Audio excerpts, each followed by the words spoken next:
Hello. Hello. In this presentation, we'd like to dive into the topic of compromised assets and discuss who really owns your servers, you or the scavengers of the cybercrime. This presentation is going to be delivered by me, Fyodor Yarochkin. And me, Vladimir Kropotov. We are senior threat researchers with Trend Micro Research. We are not going to spend a lot of time to discuss in our biographies because everything is available online. Let's spend our valuable time discussing the actual topic of our presentation. So, who really owns your servers? Have you ever wondered? The servers that you spend money on, buying the hardware, maintaining, upgrading, and paying for its internet connection. So who really runs software on the machines?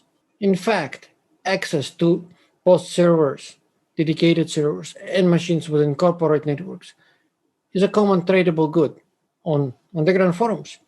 We often see posts like this: when a person offers access to a large corporation without giving much details of what corporation is. He describes the network environment that he discovered, the amount of the data he identified, type of assets that he managed to compromise, and of course the price. For illustration, he often includes screenshots of compromised machines or other devices, such as web cameras, and this indeed makes this offer very attractive.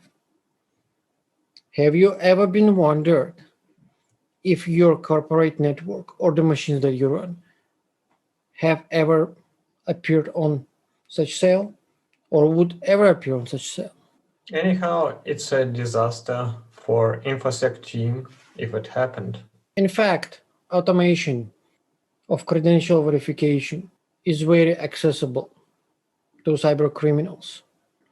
Credential reuse is a massive problem, and with large amount of recent data breaches where large number of credentials been leaked and currently accessible to the attackers, it's a growing significant problem. And there are a number of tools exist which help attackers to test and validate those credentials against variety of services. So if any of thousands of employees within your organization happen to use the same username or a similar username and a password for his personal web forum account and a corporate account, your network might be compromised. And what is the source of such data? Cloud of logs is a new growing trend within underground service providers. What essentially is being provided is access to logs of keyloggers, stealers, and other data collection tools. You could either buy queries through those data sets, or you can buy access where you could run the queries yourself. This allows attackers to use stolen, compromised credentials more effectively, targeting larger number of organizations at the same time.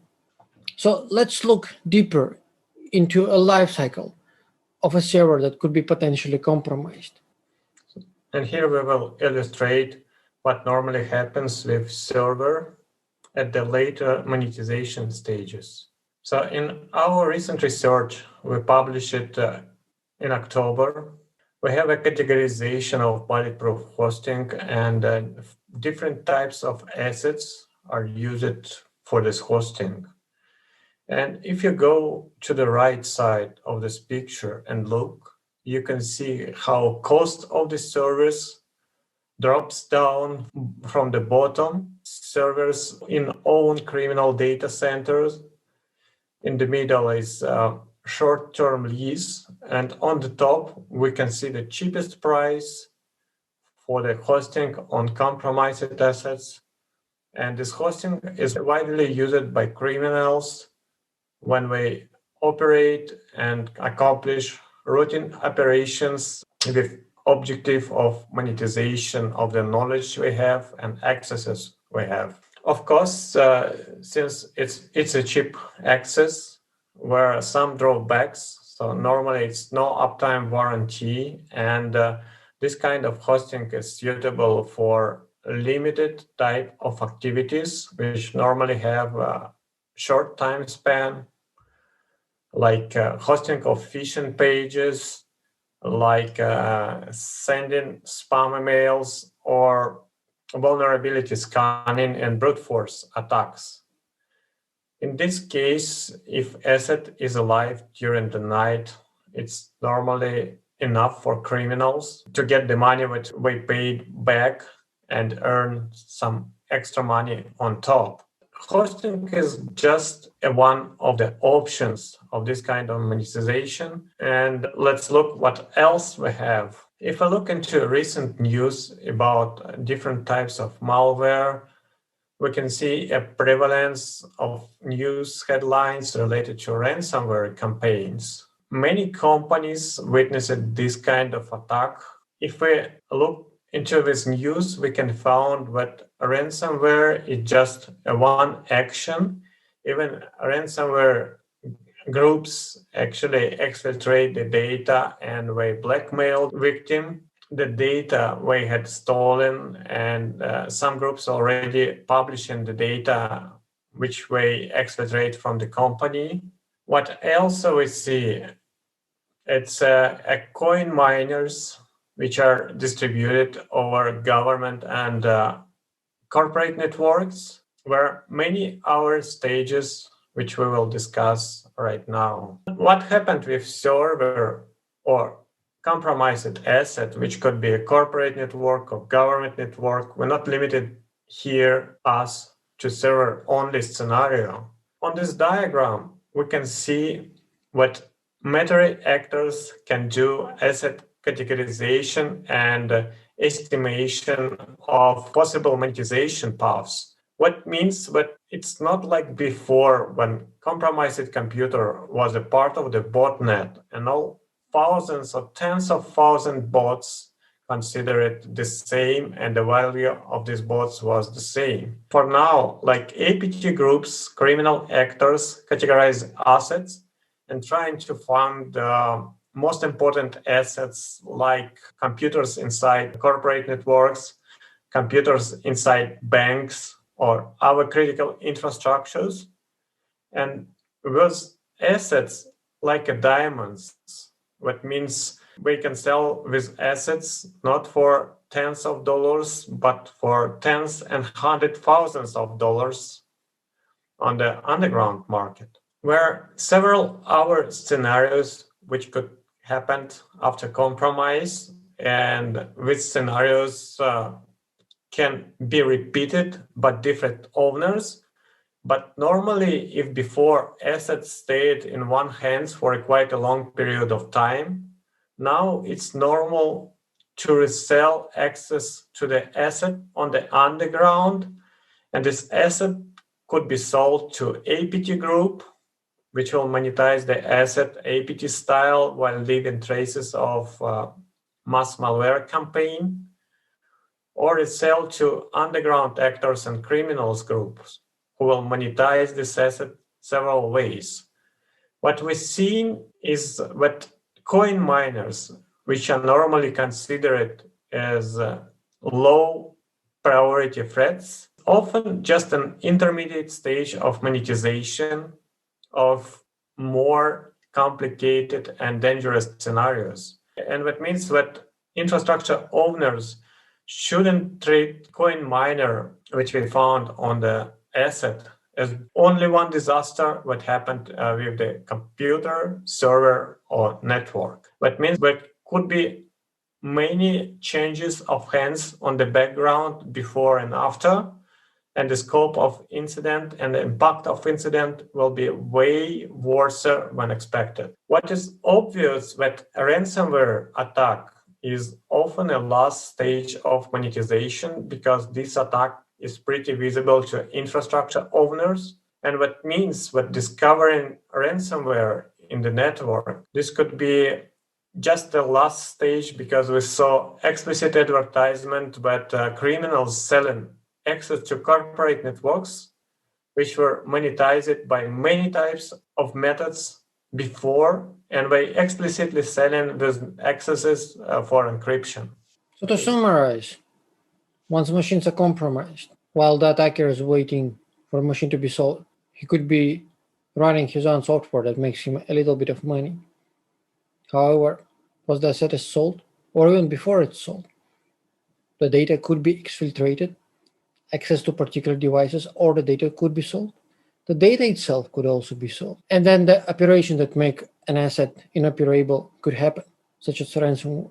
Typically, an incident discovery happens only at the last stage, because once machine is taken for ransom, many of the applications no longer work. But it is important to be aware of this life cycle and try to be able to detect and prevent further escalation of the hacker activity at early stages of his activity. Before asset is monetized at the final point, there are many other ways how it could be monetized during the intermediate stages.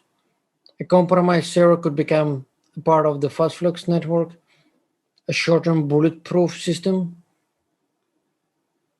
a proxy, or a reverse proxy that could be used by some criminal groups to conduct their malicious activities. And that's why sometimes you can see what computers or servers of legitimate networks are among the list of C2 servers or was visible during our malicious campaigns. It's important to understand the full context of incident. A single instance of compromise within a network could mean that the compromise could be further escalated and attacker might move laterally to gain access to additional resources on network, which could be later sold for further abuse. To summarize, assets before ransomware attack or before any other suspicious activity which was detected by incident response team or SOC or CERT can change hands many times. And it can be treated as a random asset as before or as a categorized asset, which is way more dangerous. It could be sold to APT groups. It could be used as a proxy or to commit other types of malicious activities and attacks against our organizations and end users, like fraud. Of course, data exfiltration is often almost compulsory step for this kind of compromised monetizations. At the intermediate stages, criminals sometimes or often monetize with coin miners, and we can see a ransomware attack at the end. And of course, it could be a targeted ransomware attack or just a mass ransomware campaign where criminals not consider the cost of particular asset. And of course, many steps, except probably the last one, a ransomware attack could be repeated several times as long as it gives money for criminals or opportunity to monetize access to infrastructure. So, as an OS hacker, the first thing you probably would do, you come to the market for shopping. So let's briefly look at the market from the perspective of an OS hacker. An OS hacker probably knows how to use a famous search engine called Google. He can come to Google and start typing in searching for dedicated servers. Surprise, the first things that come in are either online websites selling dedicated servers, often often based on compromised assets or created using compromised cloud credentials. Or he can find an advertisement on a social network where a threat actor is selling dedicated servers based on compromised assets.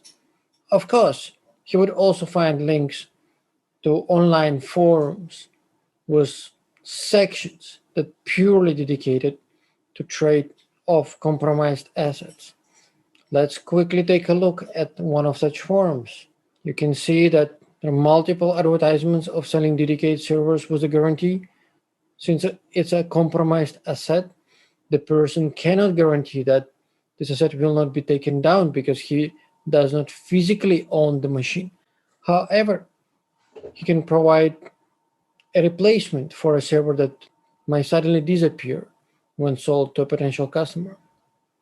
Since most of the purchases of such servers are short term, so this kind of guarantee does not significantly impact business operations of those customers. And the price is extremely affordable. As you see from the advertisement, a single machine goes for $2 per day. Many of those forums could contain up to several dozen pages covering advertisements for buying or selling compromised assets. You could see that variety of assets are available. You could see virtual machines. You could see instances of virtual machines created on cloud platforms. You can see access to variety of services such as RDP, VNC. You could see access to parasitic computing resources such as hidden VNC and many, many more. And you can see tens of pages of discussions, tens of thousands page views, and in some cases, more than hundreds of thousands page view for the particular topic. And of course, cybercriminals are fast adopters of innovative technologies such as online messengers. Telegram and other messaging platforms are also a common medium for selling or distributing information of stolen assets. For example, there are Telegram channels where you could find credentials to compromised machines either given away for free as a gimmick or sold for a fee. In fact, there are also bots which operate this kind of sales, and it is possible to complete the whole operation of purchasing a stolen asset completely through interactions with the bot. On the screenshots, you could actually see that once you start communicating with the bot, you can select a category of asset that you would like to buy, either an RDP server, a vServer, a credit card, a NordVPN access, maybe dumps of cookies from Google and credit cards, passport scans, and lots of other things. Once you select category that interests you, you can drill down and complete your purchase. So many hackers do not like to operate within the country where they physically reside. That's why you see many offerings that sell assets have particular interesting exceptions. For example, this seller sells dedicated servers worldwide, with exception for former USSR countries. And you can see what warranty in this case is 12 hours, which indirectly indicate which assets are based on the compromised assets. And warranty here is just 12 hours, and you can barely consider so short warranty for legitimate resources. And that means that with RDP servers were compromised and now sold on the underground. Other offers sell dedicated servers and VPN accesses. You can make a careful selection by country or level of access to the server. Sometimes you might want administrative access to machines. Sometimes a single bounce point is good enough. The country where the server is resided is very important because many of other criminal schemes require location of asset to be within a particular physical geographical location. Compromised servers, it's not the only asset. We can often see when anonymizing services are provided on the underground based on compromised assets. So here we can see SSH tunnels with warranty 72 hours, where the price depends on the number of assets which has been purchased. And that means that criminals using hundreds of tunnels to commit their tasks at scale. As we mentioned, because many of those assets actually based on compromised servers, so the attackers can provide only limited warranty after the purchase. And of course, if the person who buys the machine modifies any of the system settings, warranty is voided. Some of the sold assets are based on non-conventional hardware. For example, we've seen sellers selling access to IoT-based infrastructure. So let's look a little bit more into how the assets are compromised, collected, and maintained by threat actors. There are several ways how criminals compromise servers. We can use stolen credentials or cloud of locked services. We can steal and use access to API keys and cloud management consoles. We can use vulnerabilities that we have. We can compromise credentials using brute force attacks or phishing attacks. So there are many ways, and let's see examples here. So as we said, a server similar to Cloud of Logs exists. And there are multiple ways how attackers monetize access to the server. In this case, we see a person offering his customers to run queries through his logs. And he details a little bit on what kind of data he has or does not have in his dataset. Like he does not have access to email accounts, he doesn't have access to cookies. A search for a single URL credentials would cost you $2, and geographical location is the whole world. As we published in the article that we've written recently, many of those services actually provided through a customized specific platforms. Those platforms often promoted on online forums, so it's not that hard to find their location. You can see clouds on the illustration, as you see. And we took a quick peek at those platforms. So let's look at them. This screenshot shows one of the systems which was offering trial access to the platform. You could see the amount of data they have on the platform, over 3 terabytes of the data. You can see number of total what? So multiple sources were used to create this data set. On the screenshot, you can see 2,568 different sources which contributed data to this cloud. There are more than 652 users who have access to this data set. And you might wonder why the number of users is important.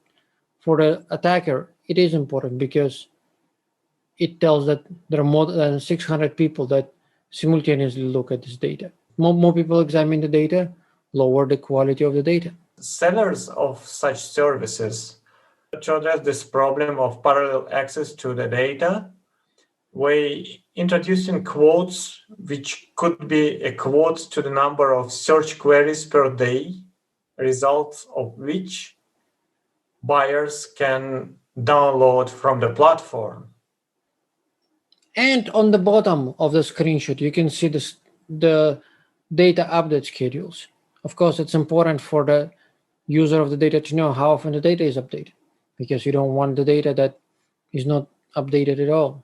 It will become stale and old very soon. So normally we can see advertisement about weekly or monthly updates or updates 2 times a month. If you drill down into this data set, you can see more details of what kind of data is available. You can see the different data sources, breakdown by type of data, geographical locations, and other characteristic of the data that could make a difference to the actual user of the data set. And among types of data were financial data like e-wallets, access to Amazon or other internet shops, crypto wallets, credentials related to social networks, and of course, credentials related to corporations. This is a screenshot from another similar platform. The screenshot details that they have 48,621 passwords available, and over a million different cookies available on the system. Of course, they sifted through the data. They identified some of the credit cards, some of the Bitcoin wallets, and they also have geographical location that breaks down by source of the data. Very interesting. And what is unusual for this particular seller, we have a lot of data or credentials related to South America and Asian region. Because the most interesting credentials for criminals are normally located in Europe and in the United States. To summarize this topic, we made an analysis of offers on the underground, and here is a summary of several out of many sellers who offer this kind of services on the underground. We can see that data is measured either in number of records, which is not related to number of passwords directly or to number of cookies.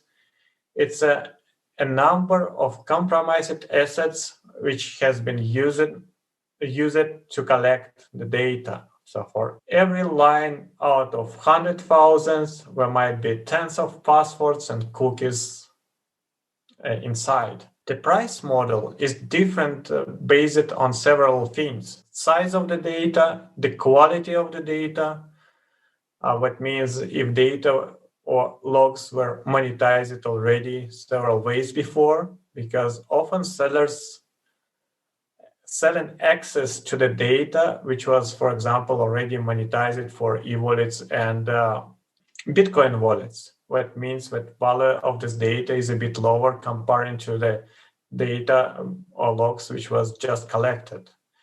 And we can see the prices, which normally varies from $100 per month up to $1,000 per month, or several $1,000 for lifetime access. So, as we mentioned, a level of access to compromised credentials is extremely important. One of the examples was discussed in blog post published by our research team on Ryuk ransomware distribution. As you can see, one of the TPs of Ryuk ransomware distribution is once the access to the AD server is gained, they are capable of pushing ransomware to the workstations which are connected to the same domain. On the screenshot, you can see an example of PowerShell script that was extensively used to move laterally to their targets. How do they compromise AD controllers? Of course, everyone has his own tricks. But if you don't happen to have tricks, there is always a service available on a forum where a person might offer you a help in compromising AD controllers or run other types of pen testing services against your targets. Of course, use of vulnerabilities is also a popular means of lateral movement across compromised assets. And we see this in distribution of Ryuk ransomware as well. Some of well-known but not patched vulnerabilities, such as Eternal Blue, has been actively used in some of the Ryuk campaigns that we observed within compromised networks. Reuse of harassed credentials is, of course, another means of moving laterally within networks, as we discussed previously. And of course, that kind of network is itself a sellable asset. We can see that a person is selling access to a company in Europe. He details that the company has annual profit of X. As you can see, some people simply practice compromising small and medium companies and selling them in bulk. This particular person is offering access to multiple companies in Europe, which he managed to compromise. In some cases, he managed to gain admin access. In some cases, he did not manage to gain admin access, but he's selling them in bulk or offering a partnership deal where he is ready to accept 50-50 profit share for rising privileges or running software on those compromised machines. Some of the other sellers managed to gain initial footprint on target networks, but they're looking for a penetration testing specialist, which would help them to raise their privileges or move deeper inside or laterally through compromised networks. Of course, service like that also exists. There are people who offer services and software to run brute force attacks for credentials and provide the results on compromised credentials. This person mentioned that he already has a number of credentials for such big sites as Walmart, Bandcamp, HomeAway, WordAboutTrip.com, and many, many others. And of course, penetration testing is not limited to technical capabilities. Some of the sellers also offer social engineering services in addition to the standard package, while offering penetration testing services. And it is important that some actors, when it's really necessary, combine quite interesting social engineering approach. So we send in malicious email, for example, or email with a link to a phishing page. And at the same time, we are calling victim, and by default, we are social engineering victim to click the link or open attached documents because of its importance. Yes. Let's follow up and examine a single step from our life cycle of a compromised asset using the following example. On this screenshot, you can see a poster offering access to a big Germany energy sector company. Please pay attention on the date. The post was made on 10th of September. The person is offering RDP access and TeamViewer access to more than 50 machines within the target network. Price is not listed within an offer and could be obtained by sending personal message to the seller. The next day, 11th of September, the asset is already sold. This shows how fast the business could happen on those forums. And as we saw on our advertisement, the cost of an access for big critical infrastructures could be measured in tens or even 100 Bitcoins. So that means the price, which is over $500,000 US, are often discussed on the underground. And of course, there are payoffs because the ransomware gangs could easily make up to few millions from a single compromised company if that company decides to pay. Since the attackers operate at larger scale, of course, they start developing tools and environments to scale their operations. On this screenshot, you can see an offering of a tool that allows you to automate processing and analysis of the logs called SorterX. This tool is capable of dealing with a number of log formats used by popular keyloggers and stealers, such as Azarult, Potato, Crot, Smoke, and others. In the other slide deck, the person is offering a tool to run credential checks for popular websites. And we can see as an output of this tool, account which was successfully verified and the status of account was a premium or free account. The tools are customized to be aware of the context of the website. There are other tools, such as Stellar Log Searcher, available, which are also capable of handling variety of log formats and allow users to quickly search and find credentials quickly and swiftly through a large amount of data. User can choose a folder with logs, which considered to be in text format, and use particular terms and determine the scope of the search. As an output, user will get normally list of credentials related to a particular domain like PayPal or Amazon or Google Cloud, or if search is more complicated, the user can get back a list of the accounts related to a number of social networks or corporate accounts. There are a large ecosystem within trading and sharing configurations for some of those automation tools, such as OpenBullet. On these screenshots, you can see a user demonstrating a use of the tool for the account verification. This tool is a very legitimate open source tool available for free to download with the source code and has a legitimate use as well. However, there are configuration files customly created by online forum members for credential validation against different resources. If you search for occurrences of discussions for this tool on some of the forums, you can actually see that most of the threads actually threads about sharing and trading configurations for the tool. Configurations allow you to customly run credential checks on a number of services, including online TV services, online forums, online shops, Burger King, and lots of other shops. You want a pizza?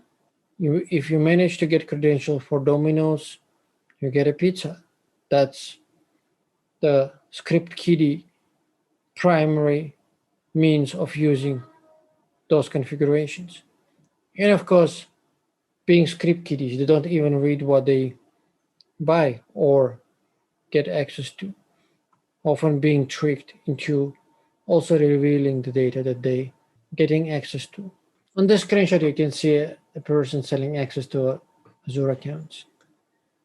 So, and what does it mean for the owner of this account?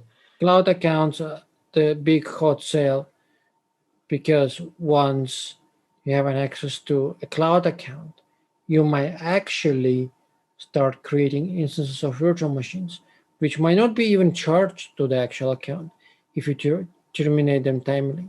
But the thing is, with accounts are sometimes appears inside corporate infrastructures.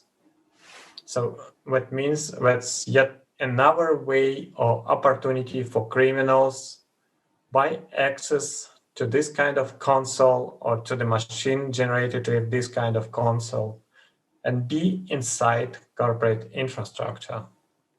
Think of it. The threat actors might not only decide the kind of virtual machine they're creating. If cloud account belongs to a corporate network, a corporate owner, he may actually also decide the subnet which this virtual asset would be connected to. If he managed to identify a subnet that is located within the corporate internal network, he will create a virtual machine that will instantly provide him access to the internal network. And of course, my home cats seeing other cats selling cloud tools are very vocal about this. I think they're complaining about me talking other cats selling access on online forums.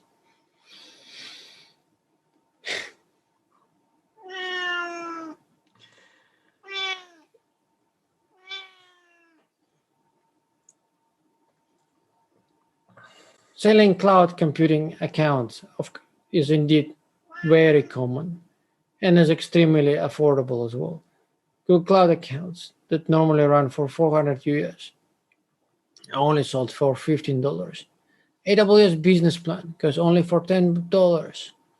Azure, the same price, $10 for normal accounts that have $200 or more in balance. Other hosting platforms such as Linode, DigitalOcean, Vultr, Jonas also go for the same price. And of course, during the incident response investigations, we often see hacker infrastructure offering using machines from these providers. And the last note that we would like to bring attention to, we are the watchers of the cybercrime actors, but the cybercrime actors also watching us. On the screenshot, you can see that they actually monitor themselves, and if anything pops up on Twitter, it might get reflected on the forum as well. So for the sake of creating less disturbance, we would appreciate if no screenshots from this presentation are taken and posted on Twitter. Based on the topic we just discussed, how this affect attacker attribution, how this affect attack mitigation and investigation. Landscape changed, and for now, it is normal to see several criminal groups working on the same compromise, either together in parallel, with splitting tasks in advance, or one by one, leaving traces of many attackers, but with traces could be related to one incident, or these attackers can act in parallel without knowing what both or several groups are present at the same time. So attacker attribution gets way more complicated now, especially if you think about life cycle when compromised assets were sold to APT actor, and APT actor can do industrial espionage while having traces of a mass criminal attack campaign as an evidence of this attack. So what's the best strategy to defend against this type of criminal activity? Let's look into some of key bullet points. Attacks happen faster. Incident response is always a cat and mouse game with the attacker. With the attackers gaining extended access to clouds of logs and are capable of leveraging power of clouds to make their attacks more efficient. You have to perform your detection, incident response, and mitigation at much shorter time frames. The game intensifies, and you have to be faster than an attacker. Accurate incident categorization and prioritization of identified threat activity is extremely important part of successful incident response procedure. You have to be able to cross-reference and correlate logs from your multiple endpoints, firewalls, intrusion detection systems, and even cross-vendor hardware and software that could give you visibility of what's going on the network. Prepare your visibility for incident response in advance, because as long as incident happen, it's too late to collect logs to reproduce attacker actions.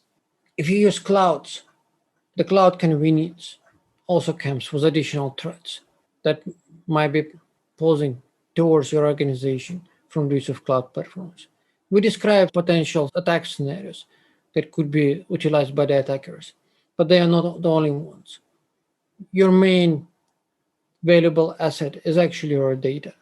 If your data is placed in the cloud, you have to ensure that your data is properly guarded using the tools and frameworks provided by your cloud platform. With this, we would like to draw some conclusions from our presentation. Attackers are being as innovative as ever. Sale and resale of access is a hot developing market that is being fueled on by utilization of cloud technologies. Attackers becoming more effective at conducting their attacks. They can run larger attacks at bigger scale. They can run simultaneous attacks on multiple organizations, and the prices for the compromised assets are going down, creating additional intensity on the attackers trying to make more money. And now several groups which contain experts in particular monetization paths are attacking your networks instead of one. So you have way less time to react, and the impact of these attacks is way higher. So you have to prepare in advance and be ready to detect attacks at early stages, investigate attacks, and do effective attack mitigation. The cat and mouse game becomes more intense than ever. So good luck winning this game. With this, hopefully you enjoyed our presentation. Thank you very much for attending our session. Hopefully we have some time to answer your questions. Thank you very much, and we are ready to answer the questions.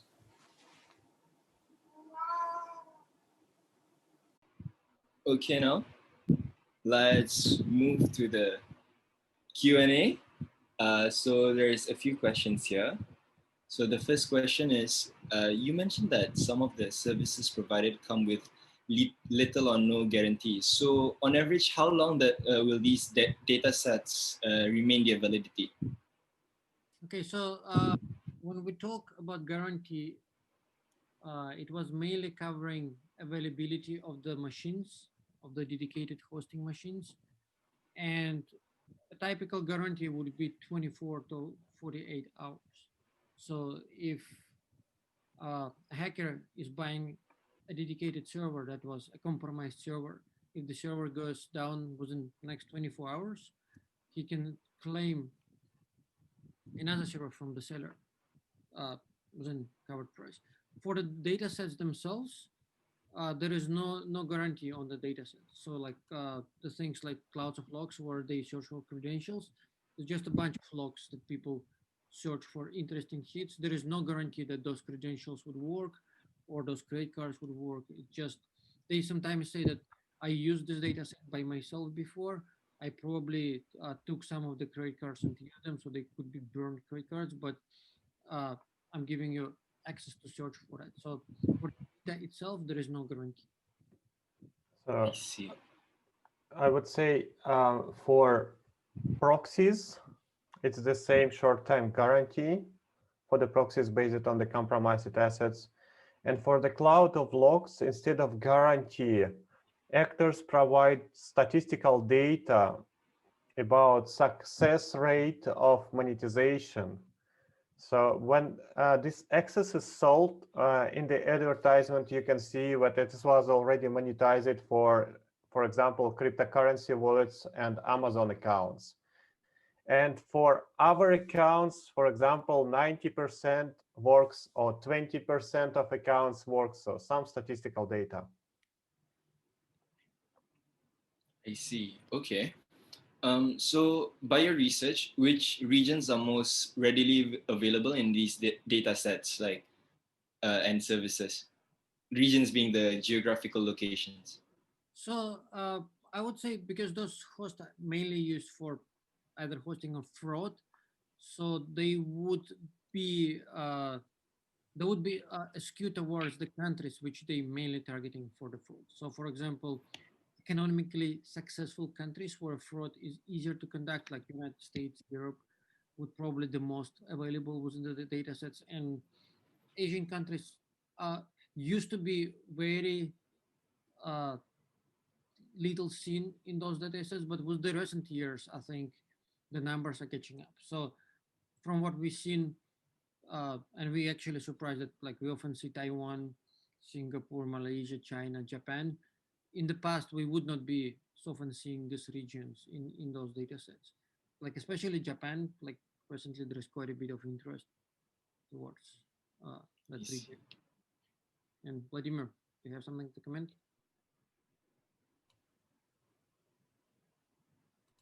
I think actually it's not easy to find something in former USSR countries.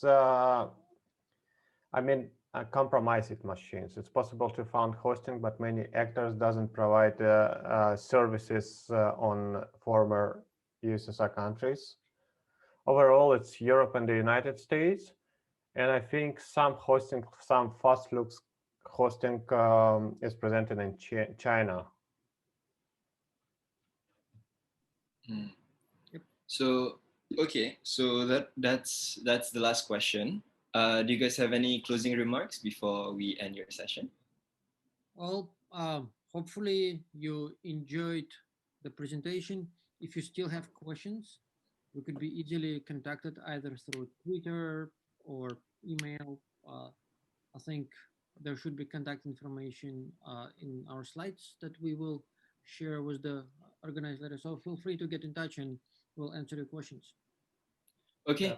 that's great. I really enjoyed your talk. Vladimir, do you have anything to say? Yeah, so thank you very much for listening us. And if you need more details, we have 3 white papers published in last several months on the topic of underground hosting, and we cover more angles about this. So feel free to read if you are interested in this topic. Thank you very much.